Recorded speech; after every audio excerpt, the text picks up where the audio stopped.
Frames in InDesign are the building blocks for your layouts. They can contain images, text, and design elements like a shape with a fill color, like you see here.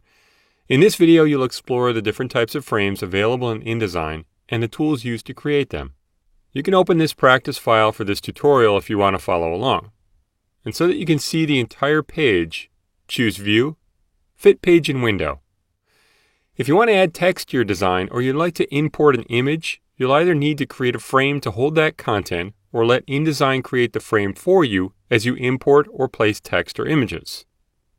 To start, you'll explore creating a few different types of frames, and you'll create them in the gray area off the left side of the page. If you can't see the gray area to the left of the page, choose View, zoom out as many times as necessary till you do. To add text, you can create text frames by selecting the Type tool in the Tools panel on the left. Then press and drag to create an area where the text will go. After drawing a text frame, a cursor will appear in the frame so you can add text. Now the frame tools found here in the Tools panel are used to create placeholder frames, usually for graphics like a picture or a logo. If you press and hold down on the rectangle frame tool, you'll see 3 frame-shaped tools you can draw with. Frames drawn with any of these tools will have an X in the middle, usually to indicate that a graphic will go there. The shape tools below the frame tools in the Tools panel are used to create shapes that can be used as graphic elements, like a shape filled with a color. They're called unassigned frames since they don't contain text or graphics, but you can add text or a graphic to them later. You can draw empty placeholder shapes using these drawing tools and later insert content into these frames. Also know that you can always change your mind when it comes to the content of frames, like adding an image to a text frame instead of text, for instance.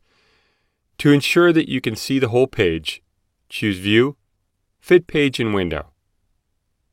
Select the Selection tool in the Tools panel on the left, and then click to select this color box. All frames have 8 handles around the edge of the frame. These are used to control the size, rotate it, and more. Move the pointer over the bottom, middle handle of this frame, and then drag it up to make it a little bit shorter. All frames you select also have these color boxes. This one is used to anchor the frame to other frames, and this one is used to change the corner radius, in other words, round the corners. Click to select this paragraph of text over here to select its frame. You can tell a frame is meant to hold text because besides the 8 handles, there are additional small boxes in the upper left and lower right corners. The box in the upper left corner is called the in port, and the box in the lower right corner is called the out port. They're used to connect frames together so that you can flow text from one frame to another. Click the image in the background to select it. Graphics are placed in frames and can be cropped or masked by the frame, resized, and a whole lot more. To deselect the image, choose Edit, Deselect All.